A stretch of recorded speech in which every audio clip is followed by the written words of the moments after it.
이번 강의는 안드로이드에서 백그라운드 작업을 할 수 있는 서비스와 작업 관리자에 대해 공부해 보도록 하겠습니다. 강의에서 다루지 않는 더 자세한 내용들은 이 링크에서 확인할 수 있습니다. 학습 목표입니다. 안드로이드에서 백그라운드 작업을 시작하는 방법을 설명할 수 있다. 서비스를 이해하고 사용할 수 있다. 작업 관리자를 이해하고 사용할 수 있다. 특히 작업 관리자를 포그라운드 서비스로 사용할 수 있다. 본 강의에서 사용한 예제 코드는 이 링크에서 확인할 수 있습니다. 서비스에 대해 알아보도록 하겠습니다.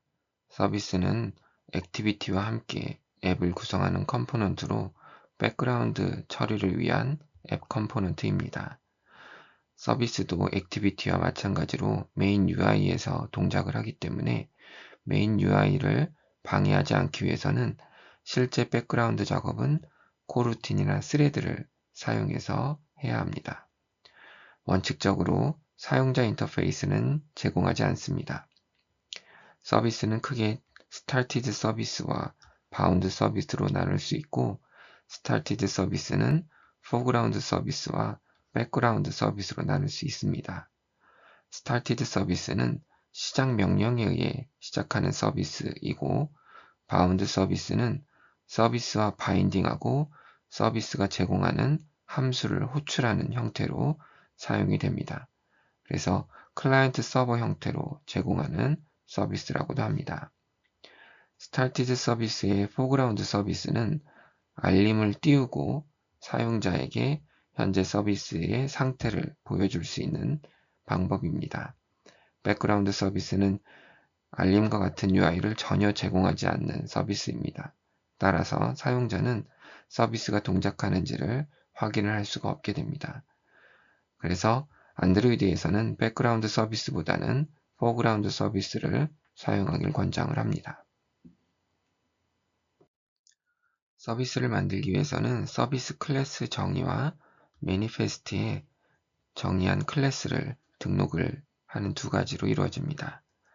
왼쪽에 있는 것이 서비스를 상속해서 만든 서비스 클래스이고, 오른쪽이 매니페스트 파일에 이와 같이 서비스 태그를 써서 클래스 이름을 등록하는 내용입니다.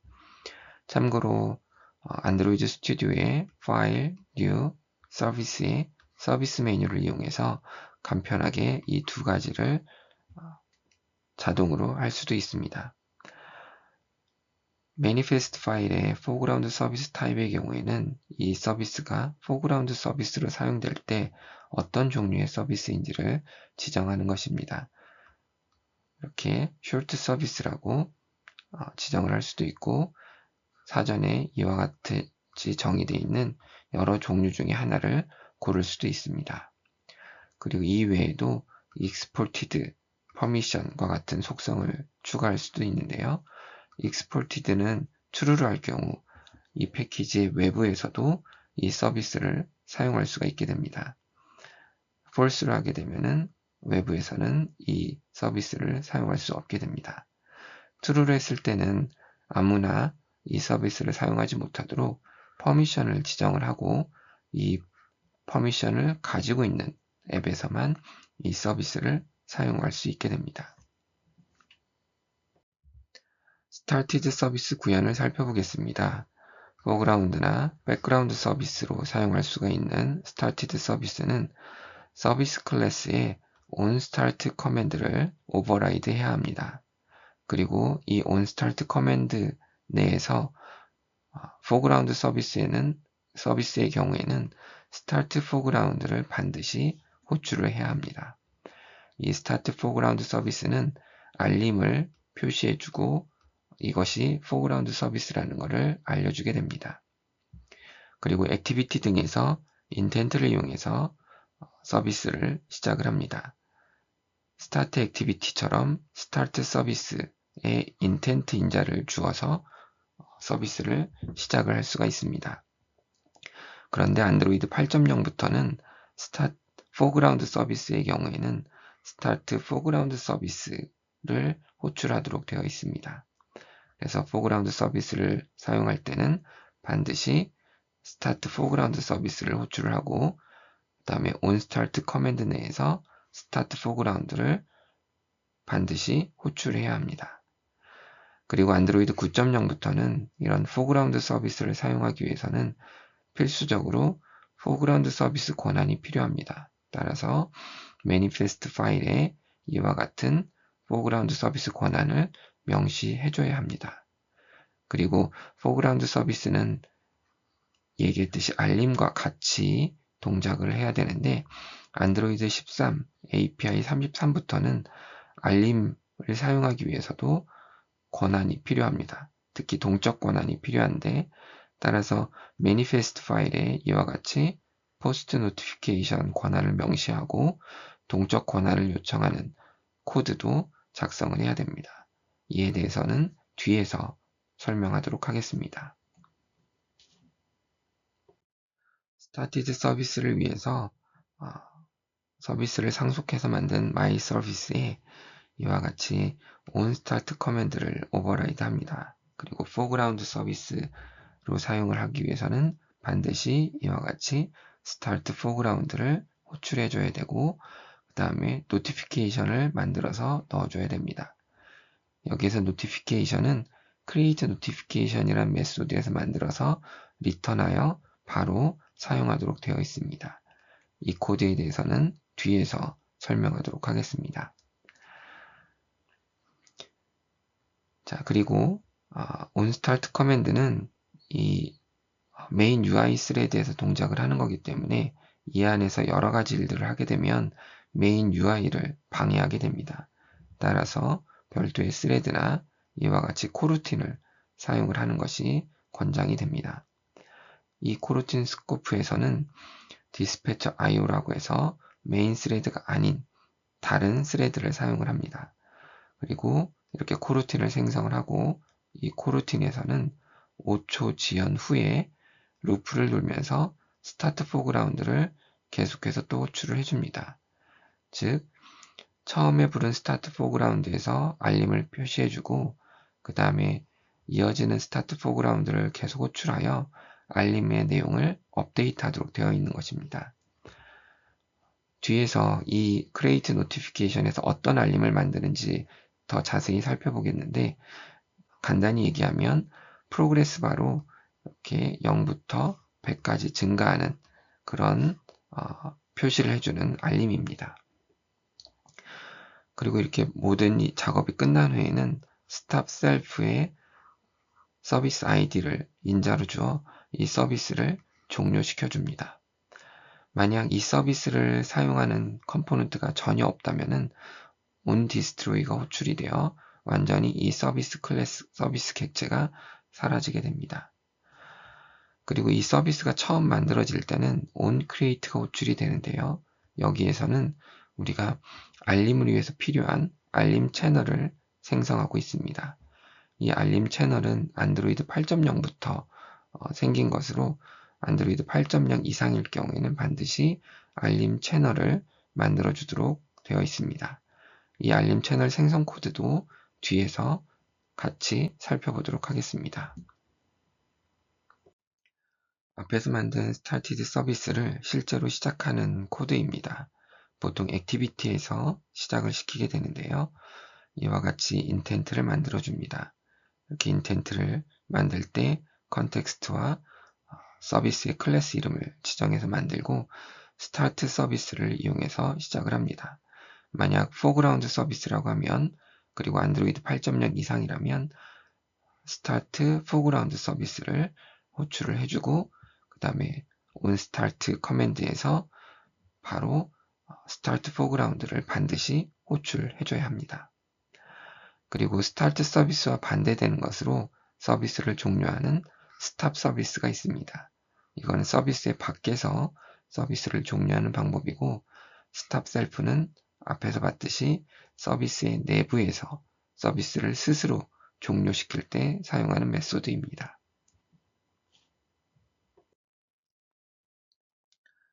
앞에서 create notification이라든지 create notification 채널과 같이 우리가 따로 설명하지 않은 알림과 관련된 코드에 대해 설명하도록 하겠습니다. 알림은 화면의 상단에 이와 같이 앱과 관련된 정보를 표시하기 위한 것입니다. 그래서 알림을 만들려면 먼저 알림 채널을 생성을 해야 되는데 안드로이드 8.0 이상부터 등장을 했습니다. 그리고 노티피케이션을 만들고 그 다음에 이렇게 만든 노티피케이션을 알림창에 표시하는 것입니다. 노티피케이션 생성은 노티피케이션 컴팻 빌더를 이용해서 만들고요. 노티피케이션을 표시하기 위해서는 보통 액티비티에서는 노티피케이션 매니저 컴팻에 노티파이로 알림을 표시를 하고 앞에서 우리가 얘기했던 포그라운드 서비스에서는 스타트 포그라운드로 알림을 표시를 하게 됩니다. 그리고 안드로이드 13부터는 알림에 대한 동적 권한이 필요하기 때문에 매니페스트에 이와 같이 포스트 노티피케이션 권한을 명시를 하고 그 다음에 동적 권한 요청하는 코드로 포스트 노티피케이션 권한을 요청해서 사용자로부터 허락을 받아야 합니다. 알림 채널 생성, 알림 표시하는 코드입니다. 알림 채널은 노티피케이션 매니저 컴팻의 Create Notification 채널로 만들게 됩니다. 그리고 채널에 대한 정보는 노티피케이션 채널의 채널 아이디와 채널 이름 그리고 중요도를 인자로 주어 생성을 해서 만들게 됩니다. 채널 아이디는 이와 같은 채널의 이름이고요. 그 다음에 이거는 채널에 대한 어떤 그냥 임의적인 그 화면에 표시되는 이름입니다. 그리고 채널의 중요도는 우리가 기본 그리고 아주 중요한 것, 그 다음에 중요도가 낮은 것으로 구분하여 지정할 수가 있습니다. 보통은 디폴트로 사용을 하면 되겠습니다. 그리고 추가로 알림에 대한 설명을, 알림 채널에 대한 설명을 추가할 수가 있습니다. 그 다음에 알림 자체를 만드는 것은, 그러니까 화면에 표시할 알림을 만드는 것은 노티피케이션 컴팻 빌더로 만들 수가 있고 이때 컨텍스트와 채널 아이디, 이때 채널 만들 때 썼던 채널 아이디 같은 채널 아이디를 주어서 빌더를 만듭니다. 그리고 노티피케이션, 즉 알림의 제목, 내용, 그다음 아이콘, 그 다음에 프로그레스 바를 가진 알림의 경우에는 set progress로 알림의 내용을 만들 수가 있습니다. 그리고 only alert once를 true를 할 경우에는 알림의 소리가 날 때 alert 처음에 한 번만 나고 그 다음에 동일한 노티피케이션 아이디에 대해서는 소리를 나지 않게 할 수가 있습니다. 지금 우리 예제 같은 경우에는 같은 아이디 알림에 대해서 여러 번 업데이트를 하기 때문에 처음에만 소리가 나도록 이와 같은 설정을 해주는 것이 좋습니다. 그리고 이제 알림을 표시하기 위해서는 포그라운드 서비스에서는 스타트 포그라운드 알림 아이디 그리고 이 크리에이트 노티피케이션에서 만든 알림 객체를 넣어주면 됩니다.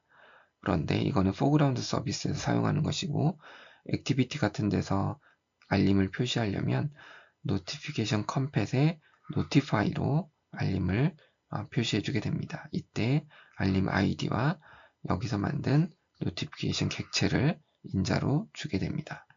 그리고 앞에서 얘기했지만 안드로이드 11부터는 알림 권한이 필요하기 때문에 알림 권한이 있는지를 이와 같이 체크할 수가 있습니다. 이 아이디는 동일한 아이디에 대해서 우리가 또 노티파이를 하게 되는 경우에는 새로 알림이 생기지 않고 이미 표시된 알림의 내용을 이렇게 준 노티피케이션의 내용으로 변경을 하게 됩니다. 두 번째로 바운드 서비스에 대해서 살펴보겠습니다. 바운드 서비스는 클라이언트 서버 방식으로 동작을 할 때 서버에 해당되는 거라고 생각을 하면 되고요. 클라이언트는 액티비티 등이 클라이언트가 되고 다른 앱의 컴포넌트도 될 수가 있습니다. 다만 이때 매니페스트에서 서비스를 등록할 때 exported를 true를 해야지만 다른 앱에서 접근을 할 수가 있고 이때 퍼미션도 지정을 해줘야 합니다. 바운드 서비스의 종류는 우리가 바인더를 상속해서 만들 수도 있고요. 아니면 메신저나 AIDL을 이용해서 만들 수도 있습니다. 바인더를 상속해서 만들 때는 한 프로세스에서만 사용할 수가 있고요. 다른 프로세스에서 사용을 하려면 메신저나 AIDL을 사용을 해야 됩니다. 즉, 여러 프로세스가 사용할 수가 있기 때문에 프로세스 간 통신이 가능하게 됩니다. 바운드 서비스를 만드는 코드입니다. 역시 서비스를 상속해서 만들고요.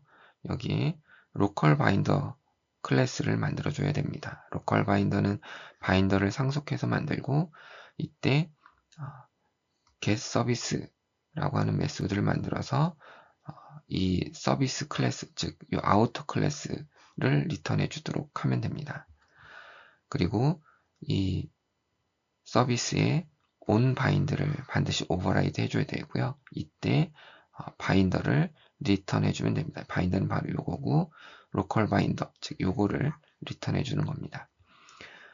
자, 그 다음에 여기에 이제 우리가 여러 임의의 퍼블릭 멤버 변수나 퍼블릭 메소드를 만들어주면 되는데요. 바로 이 퍼블릭 멤버 변수나 퍼블릭 메소드들이 이제 우리가 사용할 수 있는 이 서비스가 제공해주는 그 서비스 코드가 되겠습니다. 그리고 이제 이 onStart 커맨드는 바운드 서비스에서 필요한 것은 아닌데 우리가 이 started count의 값을 증가시키기 위해서 사용을 했습니다.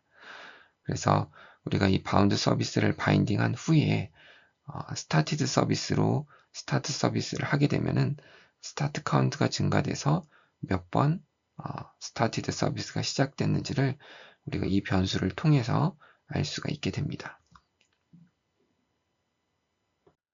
자, 그럼 앞에서 만든 바운드 서비스를 실제로 바인드하고 사용하는 코드를 보겠습니다. 액티비티에서 바운드 서비스를 바인드하고 사용할 텐데요. 먼저 사용하기 위해서는 서비스 커넥션 클래스 객체를 먼저 만들어줍니다. 이때 onService connected와 onService disconnected를 오버라이드 해줘야 되는데요. onService connected는 바인드가 완료됐을 때 호출이 됩니다. 따라서 이때 우리가 myService local binder에 get 서비스를 호출해서 바운드된 해당 서비스 객체를 가져오게 됩니다. 그리고 이거에 멤버 변수나 멤버 메소드를 호출해서 사용을 하게 됩니다. 즉, myService의 started count 변수죠. 멤버 변수죠. 멤버 변수 값을 읽어서 사용을 하게 되는 겁니다. 그리고 실제로 이제 바인드는 바인드 서비스를 호출해서 바인딩을 하게 되고 이때 첫 번째 인자는 아까 스타트 서비스와 마찬가지로 myService 클래스를 지정한 intent를 주게 됩니다. 그리고 두 번째 인자로는 우리가 만든 서비스 커넥션 객체를 주게 되고 그 다음에 플래그로 바인드 오토 크리에이트를 주게 되면은 자동으로 서비스를 만들어서 바인드를 하게 됩니다. 즉 바운드 서비스를 바인드하기 위해서 바인드 서비스를 호출하게 되고 그 결과는 서비스 커넥션으로 전달이 되는 것입니다. 그리고 이제 바인드를 없앨 때는 unbind 서비스를 호출해서 이때 인자로는 서비스 커넥션을 줍니다. unbind 서비스를 해서 바인딩을 해제를 하게 됩니다. 그래서 더 이상 바운드 서비스를 사용할 수 없게 됩니다.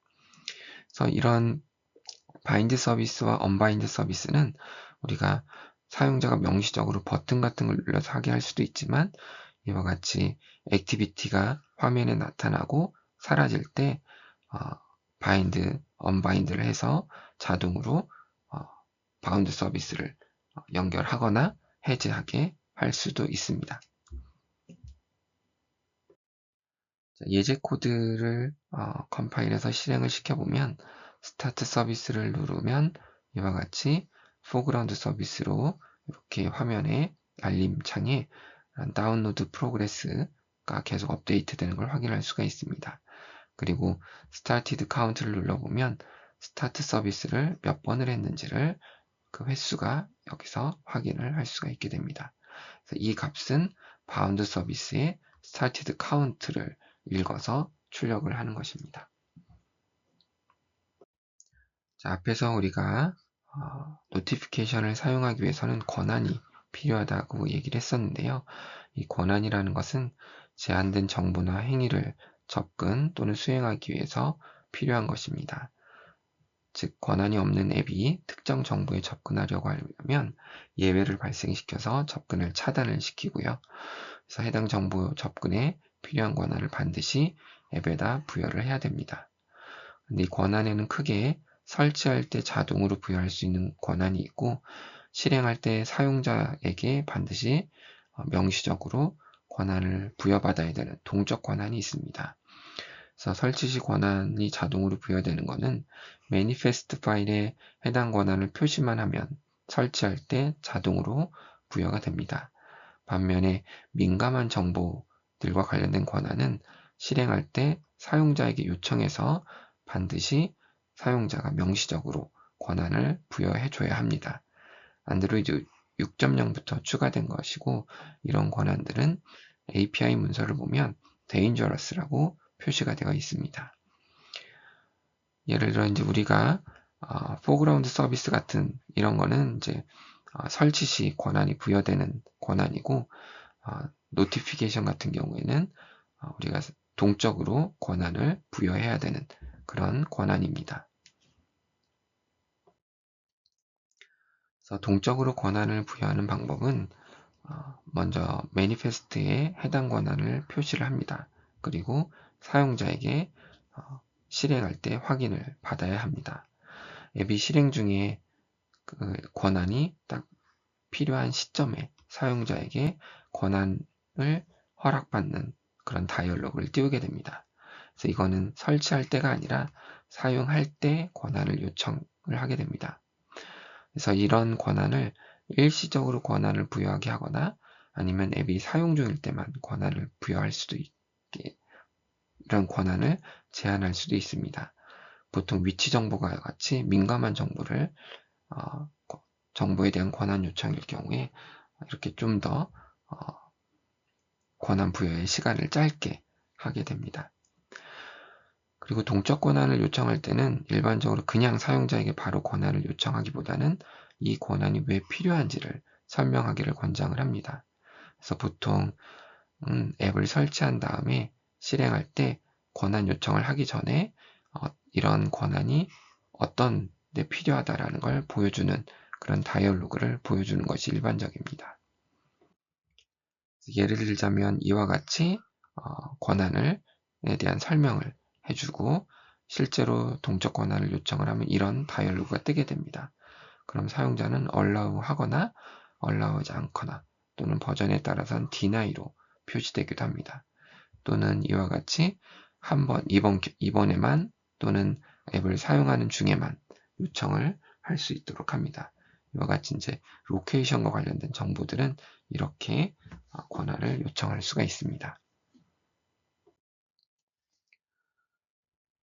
실제로 권한 요청을 위해서 매니페스트 파일에 usage permission 태그를 이용해 이와 같이 해당 권한을 명시를 합니다. 그래서 이런 포그라운드 서비스 같은 경우에는 동적 권한 요청이 필요 없기 때문에 이것만으로 권한이 확보가 되고, 노티피케이션 같은 경우에는 권한 요청 코드를 통해서 동적 권한 요청을 해야 합니다. 동적 권한에 대한 요청을 하는 예제 코드입니다. 예제 코드에 보면 request single permission이라고 하나의 권한을 요청하는 예제 코드입니다. 2개 이상의 권한을 요청하는 코드는 또 다른 멀티플 퍼미션을 요청하는 건 좀 다른 방법으로 할 수가 있는데, 이와 관련돼서는 나중에 다른 강의에서 살펴보도록 하겠습니다. 먼저 체크 퍼미션 같은 경우에는 이 권한이 현재 부여되어 있는지를 확인하는 것이고요. 퍼미션 그랜티드라면 이미 권한이 있기 때문에 권한을 더 요청할 필요가 없겠습니다. 그리고 권한 요청의 결과는 우리가 register for activity result의 activity result contract request permission으로 받아올 수가 있습니다. 그래서 만약에 false라고 하면 권한이 거부된 것이기 때문에 우리가 다시 다이얼로그를 띄워서 권한이 왜 필요한지를 또 사용자에게 보여줄 수도 있겠습니다. 자, 그 다음에 이제 권한 요청은 실제로 리퀘스트 펌 런처로 하게 되는데요. 그 전에 권한 요청에 대한 설명이 필요한지를 우리가 확인할 수가 있습니다. 그래서 만약에 그런 게 필요하다라고 하면 이와 같이 다이얼로그를 띄워서 이 권한이 왜 필요한지를 설명을 해줍니다. 그리고 사용자가 그때 이제 이 권한을 거부하겠다라고 하면은 그렇게 이제 했을 경우에는 아무것도 하지 않고 만약에 allow를 하겠다라고 하면은 이 request form launch를 해서 실제 앞에서 봤던 시스템이 보여주는 권한 요청 다이얼로그를 표시해주게 됩니다. 권한 설명이 필수가 아닌 경우에는 그냥 바로 이렇게 여기에서 마찬가지로 request permission launcher를 바로 호출해서 권한 요청 시스템 다이얼로그를 표시할 수가 있겠습니다. 안드로이드 11부터는 이 권한 요청 시스템 다이얼로그가 떴을 때 2번 연속으로 디나이를 했을 때는 다시는 권한 요청 다이얼로그가 나타나지가 않습니다. 사용자가 직접 앱의 설정에 들어가서 앱 권한 설정에 들어가서 변경해 주거나 다시 설치를 해야지 권한 요청 다이얼로그가 나타나게 됩니다. 권한을 사용할 때는 여러분들이 주의해야 될 게 권한을 제대로 주지 않고 앱을 테스트를 하면 익셉션이 날 수가 있습니다. 그리고 중간에 권한을 관련된 코드를 추가하거나 수정을 했을 때는 가장 간단한 방법으로는 앱을 삭제하고 다시 설치하는 것이 좋습니다. 아니면은 앱 권한 설정 화면에 들어가서 권한을 직접 다시 부여를 하도록 해야 합니다. 그러니까 앱 관련돼서는 권한 관련 부분을 뭔가 변경을 했을 때는 제일 간단한 게 확실한 거는 앱을 삭제하고 다시 설치하는 것을 권장을 합니다. 안드로이드에서 백그라운드 작업을 하는 가장 손쉬운 방법으로는 워크 매니저라고 하는 작업 관리자를 사용하는 것을 권장을 합니다. 안드로이드는 버전이 업그레이드 되면서 다양한 백그라운드 스케줄 API들을 만들어 왔는데요. 이런 것들을 다 통일해서 하나로 만든 것이 바로 워크 매니저입니다. 그래서 이런 것들을 이런 여러 가지에 따라서 구분하고 사용하는데 혼동하는 것보다는 워크 매니저를 사용하는 것이 가장 좋습니다. 이 워크 매니저는 심지어 앱이 종료가 되거나 디바이스가 재부팅 되더라도 동작을 하게 됩니다. 예를 들어서 우리가 1시간에 한 번씩 어떤 작업을 하라라고 했을 때 디바이스가 재부팅 되더라도 워크 매니저는 계속해서 1시간에 한 번씩 지정한 작업을 수행을 하게 됩니다. 워크 매니저의 용도는 앞에서 잠깐 얘기했듯이 앱이 종료되거나 디바이스가 재부팅 되더라도 실행이 보장되는 백그라운드 작업입니다. 예를 들어서 백엔드 서비스로 로그를 보내준다든지 주기적으로 서버로부터 데이터를 가져와 동기화를 해야 된다든지 하는 이런 작업을 할 때 워크 매니저를 유용하게 사용할 수가 있습니다. 그리고 특정 조건, 예를 들어 네트워크가 연결이 됐다든지 저장 공간이 어느 정도 여유가 있다든지 등 이런 조건이 만족될 때만 실행하도록 제약 조건을 줄 수도 있습니다. 그러나 이 워크 매니저는 즉시 수행을 해야 된다든지 아니면은 현재 수행 중인 앱을 위한 백그라운드 작업을 하는 것은 아닙니다. 그리고 워크 매니저는 시간 간격을 주더라도 정확한 시간 간격대로 동작하는 것이 아니기 때문에 알람을 만들기 위한 그런 용도로는 적합하지 않습니다. 알람을 위해서는 알람 매니저 컴팻의 알람 클럭을 위해서 모닝콜과 같은 알람 기능을 만들어야 합니다. 워크 매니저를 사용하기 위해서는 이 두 개의 라이브러리 의존성을 추가를 해줘야 되고요. 여러분들이 파일의 프로젝트 스트럭처에 디펜던시 앱 더하기 라이브러리 디펜던시로 추가를 해주거나 또는 빌드 그레이드를 직접 작성할 수도 있습니다. 이게 프로젝트 스트럭처 다이얼로그이고요. 여기에서 디펜던시, 앱, 그리고 더하기를 눌러서 이와 같은 창이 뜨면은, 여기 더하기를 누르면 여기에 이제 라이브러리 디펜던시가 나옵니다. 그걸 선택을 하면 이와 같은 창이 뜨고, 여기에 라이브러리 이름을 쓰고 서치를 누르고 정식 릴리즈 버전을 선택해서 OK를 누르면 되겠습니다. 이 두 개는 꼭 동일한 버전으로 선택하시기 바랍니다. 워크 매니저를 만들기 위해서는 크게 세 가지가 필요합니다. 워크 매니저, 워커, 워크 리퀘스트입니다. 워크 매니저는 워커를 시작하거나 멈추거나 현재 상태를 보기 위한 관리자입니다. 그래서 워크 매니저 객체는 워크 매니저 get 인스턴스를 이용해서 가져오게 됩니다. 워커는 실제 우리가 원하는 작업을 정의하는 클래스이고 do 워크를 오버라이드해서 할 일을 정의를 하게 됩니다. 그리고 워크 리퀘스트는 워커와 제약 조건 등을 기술하는 요청 객체입니다. 그래서 이 워크 매니저에다가 이 워크 리퀘스트를 전달해서 작업을 시작을 할 수 있는데 크게 두 가지가 있습니다. 한 번만 수행하는 원타임 워크 리퀘스트가 있고 주기적인 반복 작업을 위한 periodic 워크 리퀘스트가 있습니다. 워커는 크게 그냥 워커가 있고 코루틴을 지원하는 코루틴 워커가 있습니다. 우리는 코루틴 워커를 사용을 할 텐데요. 이렇게 코루틴 워커를 상속해서 마이 워커를 만들었습니다. 그리고 이 두 워크는 서스펜드 펑션으로 이 안에서 우리가 여러 가지 일들을 할 수가 있게 됩니다. 자, 그 다음에 이거는 우리가 이 워커의 이름을 지정하기 위해서 컴패니언 오브젝트를 만든 변수고요. 자, 이 두 워크에서는 우리가 해야 될 작업들을 하게 되는데 여기에서는 그냥 단순하게 for loop를 돌면서 foreground 작업으로 알림을 표시하도록 했습니다. 이 워커는 우리가 foreground 서비스로 동작을 할 수가 있는데요. set foreground를 호출해 줌으로써 우리가 foreground 서비스로 동작을 할 수가 있습니다. 그래서 이때 우리가 알림을 표시를 해주게 되는데 그 알림은 이 create foreground info에서 만들고 있습니다. 이거는 뒤에서 설명하도록 하고, 자, 그래서 이거는 알림을 표시해주고 루프를 돌면서 1초씩 쉬면서 계속해서 알림을 업데이트 해주도록 하고 있습니다. 그래서 알림의 내용을 이렇게 바꿔주면서 포그라운드 서비스로 사용을 하는 것입니다. 이 포그라운드 서비스로 하는 것은 이 set 포그라운드는 우리가 반드시 해야 되는 것은 아니고요. 이걸 표시하지 않으면 알림이 표시가 되지 않기 때문에 사용자가 인식하지 못하게 우리가 백그라운드 작업을 수행할 수가 있게 됩니다.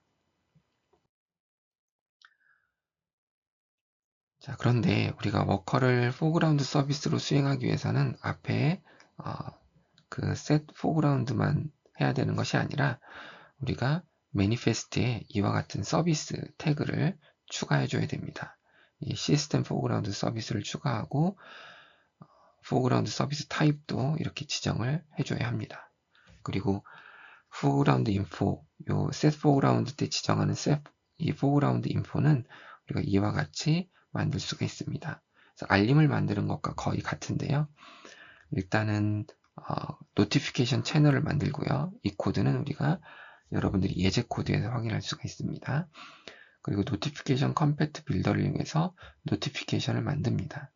이때 특이할 만한 사항으로는 여기 add 액션으로 해서 이렇게 지정한 인텐트를 지정을 하는데요. 이거는 우리가 이 워커를 취소할 수 있도록 해줍니다. 그래서 이 캔슬 버튼을 누르면 취소할 수 있도록 이렇게 액션을 하나 추가를 해주게 됩니다. 그리고 alert once는 우리가 이 set foreground를 여러 번 계속 반복해서 불러서 내용을 업데이트 해줄 건데 처음에 한 번만 알림 소리가 나도록 하기 위한 거고요.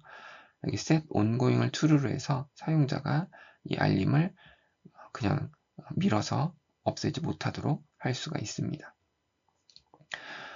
그 다음에 이제 우리가 foreground info를 호출을 해서 이 여기서 리턴 되는 걸로 이제 결국 이 create foreground info가 리턴이 되는 거고 set foreground info에는 그 내용이 들어가게 됩니다. 그런데 우리가 업사이드 다운 케이크 버전부터는 이때 foreground 서비스 타입을 코드에서도 지정하도록 되어 있습니다. 이렇게 매니페스트에만 지정을 하는 것이 아니라 코드에서도 지정을 하게 되어 있고요. 이전 버전에서는 따로 지정하지 않아도 됩니다. 자, 이와 같이 우리가 이제 워커를 포그라운드 서비스로 수행하기 위해서 이런 작업들을 추가를 해줘야 되고요. 얘기했지만 포그라운드 서비스를 꼭 사용하진 않아도 됩니다.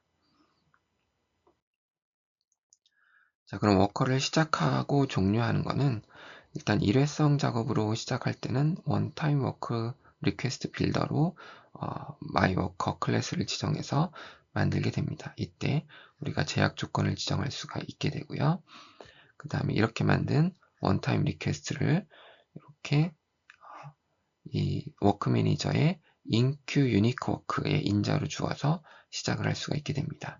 이때 워커의 이름을 지정을 해주고요. 그 다음에 동일한 이름의 워커가 존재할 때 어떻게 할지 우리가 킵으로 주어서 기존 것을 유지하도록 그렇게 할 수도 있고 replace를 써서 기존 것을 교체할 수도 있습니다.